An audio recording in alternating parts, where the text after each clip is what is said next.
Vous êtes-vous déjà retrouvé dans cette situation?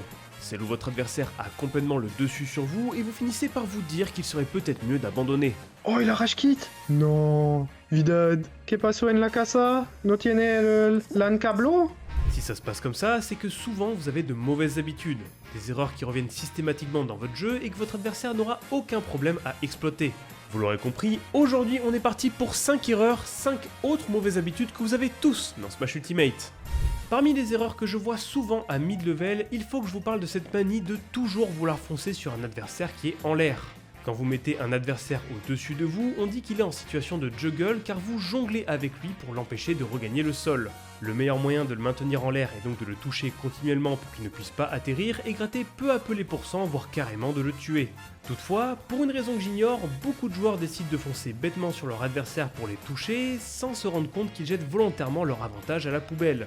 Le problème avec ça, c'est que lorsque vous vous précipitez sur votre adversaire, ce dernier n'a plus qu'à faire une air dodge pour vous échapper et revenir en situation de neutrale. Dans ces cas-là, il n'y a que deux méthodes qui marchent réellement, soit vous restez sur le sol et vous tentez de savoir quelle option votre adversaire a choisi pour retomber, donc soit une air dodge, soit une attaque en landing, soit, et si votre personnage vous le permet, vous essayez de retomber en même temps que votre adversaire tout en suivant sa trajectoire. Ainsi, il aura plus de mal pour échapper à votre coup, et en plus de ça, vous retomberez en même temps que lui sur le stade pour éviter le reverse. Dans Smash Bros, quand une attaque n'est pas punissable, on dit que c'est une attaque qui est safe. Typiquement, le back air de Cloud est -3 on shield, ce qui veut dire qu'il ne peut pas être puni à moins d'avoir une attaque qui sort en -3 frames en sortie de bouclier, ce que peu de personnages peuvent faire. C'est donc une attaque que vous pouvez abuser en plein match, sauf que certains joueurs ne comprennent pas cette idée et passent leur temps à shield après avoir fait une attaque considérée comme presque impunissable. Pour ceux qui n'ont toujours pas compris le problème, dites-vous que à la place de taper et fuir un ennemi, certains joueurs restent sur place, rendant ainsi leur attaque safe, non safe. En shieldant systématiquement, vous allez annuler l'intérêt de votre attaque et aller juste perdre l'interaction alors que vous devriez la gagner. Si vous regardez des matchs de top players, vous verrez que très souvent ils ne shieldent pas et que à la place ils restent en mouvement pour être dur à toucher. Lorsque vous vous retrouvez offstage, gardez en tête que le saut est votre ressource la plus importante dont vous disposez. Ce que je veux dire par là, c'est que je vois trop souvent des joueurs gaspiller leur saut puis faire un up B pour attraper le ledge alors qu'avec un simple up B ils auraient eu exactement le même résultat. Si votre adversaire vous voit gaspiller votre saut inutilement et arrive à vous toucher pendant votre up B, vous allez mourir car vous n'aurez plus de ressources, alors que si la même chose se produit avec votre saut en poche, vous aurez beaucoup plus de chances de vous en sortir. Sachant qu'en plus de ça, le up B est une attaque que vous regagnez à chaque hit que vous prenez, alors que le saut lui ne réapparaîtra pas une fois utilisé.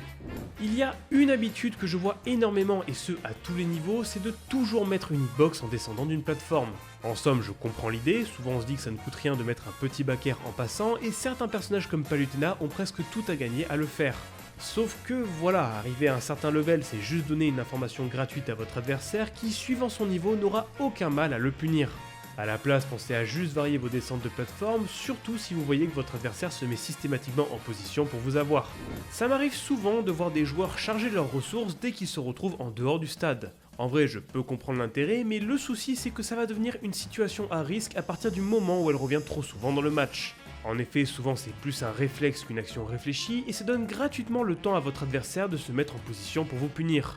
Alors attention, je ne vous demande pas d'arrêter de le faire, moi je vous conseille juste de repenser à toutes les fois où vous avez permis à votre adversaire de prendre l'avantage à cause de ça.